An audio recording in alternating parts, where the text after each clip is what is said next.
মায়ার নবী বললেন, আবু বকর ঘরের মধ্যে কি রেখে আসছেন? আবু বকর চোখের পানি ছেড়ে বলে, নবী আমার ঘরে ঝাড়ু দিয়া দিয়া সব আমি নিয়ে আসছি। আমার ঘরে আমার আল্লাহর, আমার নবী ছাড়া কেউ নাই। আমার আল্লাহ ছাড়া আমার মুহাম্মদ নবী ছাড়া আমার কেউ নাই। আমি সব ঝাড়ু দিয়া দিয়া আমি সব দিনের নবীর সামনে আসছি, কারণ এই সময় যদি আমি কিছু রাখি আমি আল্লাহর কাছে ফলাফল পাবো না। আমার খানার মতো চুলায় আগুন জ্বলে না, ঘরে খাউন নাই। এত কষ্টের মধ্যেও আমি আপনার মুহাব্বত আর আমার মাওলার মুহাব্বতে সব বিলীন করে দিলাম। ও নবী, এখন আমার ঘরে আল্লাহ ছাড়া কেউ নাই। নবী বড় আশ্চর্য হয়ে গেলেন। আবু বকরের কথা শুনে ওমরের মাথাটা নত হয়ে গেল। আজকে বুঝি আমি বড় দোয়াটা পাইলাম না। আবু বকরের যেই পরিমাণ কোরবানি, ওই পরিমাণ কোরবানি তো আমি ওমর দিতে পারি নাই। ওসমানও মাথা নত করে ফেললেন। যদিও টাকা পয়সা বেশি দিয়েছি, আবু বকরের মতো কোরবানি তো দিতে পারলাম না। নবীও পেরেশান। হঠাৎ করে জিবরাইল এসে হাজির। জিবরাইল আমিন এসে আমার নবীর সালাম দিয়ে কয়, নবী আমার আল্লাহ প্রতিদিন আপনাকে সালাম জানায়।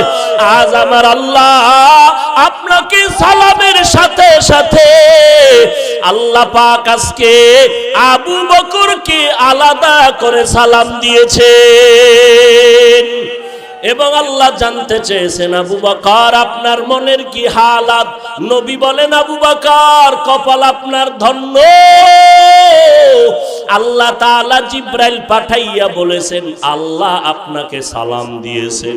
আবু বকর কান্না করে করে পাগলের মতো, আবু বকর আপনার মনের কি হালাত আল্লাহ জানতে চেয়েছেন। আবু বকর কান্না করে বলেন, ও দয়ার নবী, আমি ছিলাম মক্কার ভিতর একটা জাহান্নামের আসামি। কে জানতো, কে চিনত আমি আবু বকরকে? আমারে তো কেউ জিগাইতো না। আজ আমি আপনার সোহবতে আসার পর আল্লাহ আমাকে এত সম্মান দান করেছেন আপনার সোহবতের কারণে, যে আল্লাহ আজ আমাকে সালাম পর্যন্ত পাঠায় দিছেন। মায়ার নবী কান্না করে বলে, রে আয়েশা, আবু বকরের এই 2 দিনের কুরবানি যদি এক পালায় দেওয়া হয়, আমার অন্য উম্মতের নেক যদি অন্য পাল্লায় রাখা হয়, আবু বকরের সমান হবে না। ও নবীর আশিক উম্মতির দল, এত দামি আবু বকর, কিন্তু তার জীবনের ইতিহাস বড় কান্নার আওয়াজ। মায়ার নবী রাতের বেলা ঘর থেকে বের হলেন। হুজরা থেকে বের হয়া মসজিদে নববীর কিনারায় হঠাৎ শুনে কান্নার আওয়াজ। শুনতেছে কান্নার আওয়াজ, গভীর রাত। নবী হালকা ভাবে নজর দিয়ে দেখে তার সাহাবী আবু বকর তাহাজ্জুদে দাঁড়ায় দাঁড়ায় কান্না করতেছে, সে আওয়াজ আসতেছে। নামাজ শেষের পর আল্লাহর নবী বললেন, আবু বকর আপনি কাঁদলেন কেন? আবু বকর বলে, নবী হাসরের ময়দানের ভয়ে আমি কান্না করেছি। বলে, কেন কান্না? আপনার তো জান্নাতের টিকিট আল্লাহ দান করেছেন। আবু বকর বলে, নবী যদি আল্লাহ রাগ করিয়া টিকিট ক্যান্সেল করে দেয় তখন আমার উপায় কি হবে রে নবী? আপনিই তো হাসরের ভয়ঙ্কর অবস্থার বয়ান করেছেন। কিয়ামতের ময়দান হবে নাকি বড় ভয়ঙ্কর ময়দান। সূর্যটার আলো বন্ধ হয়ে যাবে, ওদিকে সমুদ্রের পানি গরম হয়ে যাবে। আল্লাহ তাআলা রাগান্বিত আওয়াজ দিয়ে বলবেন, ওয়ামতাজুল ইয়াউমা আইয়ুহাল মুজরিমুন, ও ও গুনাহগারের দলেরা, নেককারদের থেকে তোমরা আজ আলাদা হয়ে যাও। নেককারদের আমলনামা ডান হাতে দিব, গুনাহগারদের আমলনামা বাম হাতে দিব। অন্যদিকে সূর্যের গরম, আবার জাহান্নামের চিৎকারের আওয়াজ। জাহান্নামের আওয়াজে জাহান্নাম চিল্লায় বলবে, আল্লাহ বেনামাজি গুনাহগার গুলো কই, সব আমার পেটে দাও। জাহান্নামের আওয়াজে হাসরের ময়দানটা থরথর করে কেঁপে উঠবে। ও নবী, আপনিই বলেছেন যে নবীদের কোনো গুনাহ নাই, নবীরা পর্যন্ত নাফসি নাফসি নাফসি বলে কান্না করবেন, উম্মতের কথা সবাই ভুলিয়া যাবেন।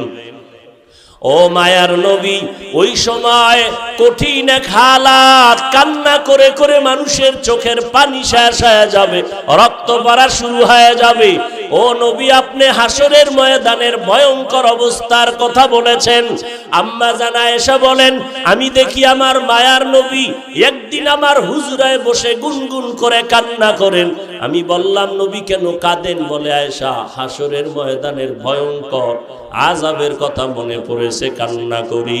কেমন আযাব হবে আয়েশা জানোনি? নবীদের কোনো গুনাহ নাই, তারা নাফসি নাফসি বলে কাঁদবেন, উম্মতের কথা ভুলিয়া বলবে, আল্লাহ আমাকে বাঁচাও, আমাকে বাঁচাও।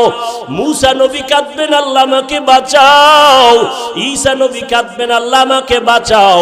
আপন আপন বলতে কেউ ওই সময় আপন হয়ে যাবে না। আল্লাহর নবীর এই কান্না দেখে আম্মা জান আয়েশা বলেন, আমি আমার নবীকে প্রশ্ন করলাম, নবী, সমস্ত নবীরা নাফসি নাফসি বলে যদি কান্না করে, আপনি তো দোজাহানের সরদার, আপনি তখন কি করবেন? নবী বলেন, আয়েশা, আমি তখন সহ্য করতে না পারিয়া আমি সাথে সাথে আমি মাওলার দরবারে মাকামে মাহমুদে সিজদায় পড়ে কাঁদবো। একবারও বলবো না আমাকে বাঁচাও, আমি শুধু বলবো, আল্লাহ আমার উম্মতের বাঁচাও, আমার গুনাহগার উম্মত গুলো বাঁচাও। একটা উম্মত যেন জাহান্নামে না যায়, জাহান্নামে গেলে আমি জান্নাতের ময়দানে যাব না। আম্মা জান আয়েশা বলেন, নবী তখন কি হবে?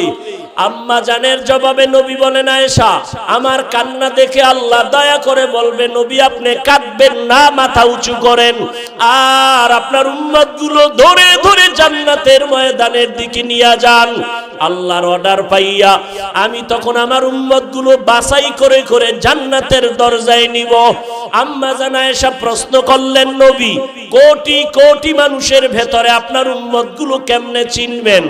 আমার মায়ার নবী বলেন, ও আয়েশা, আমার উম্মতেরা যারা 5 বেলা রোজু বানাইয়া সিজদা করেছে, নামাজ পড়েছে, কিয়ামতের কঠিন সময়ে তাদের ওযুর অঙ্গগুলো নূরের আলোতে ঝলমল করতে থাকবে। আমি নবী দেখে দেখে তাদেরকে জান্নাতের ময়দানে নিয়ে যাব। আমি আল্লাহর নবী তাদেরকে না নিয়ে জান্নাতে যাব না।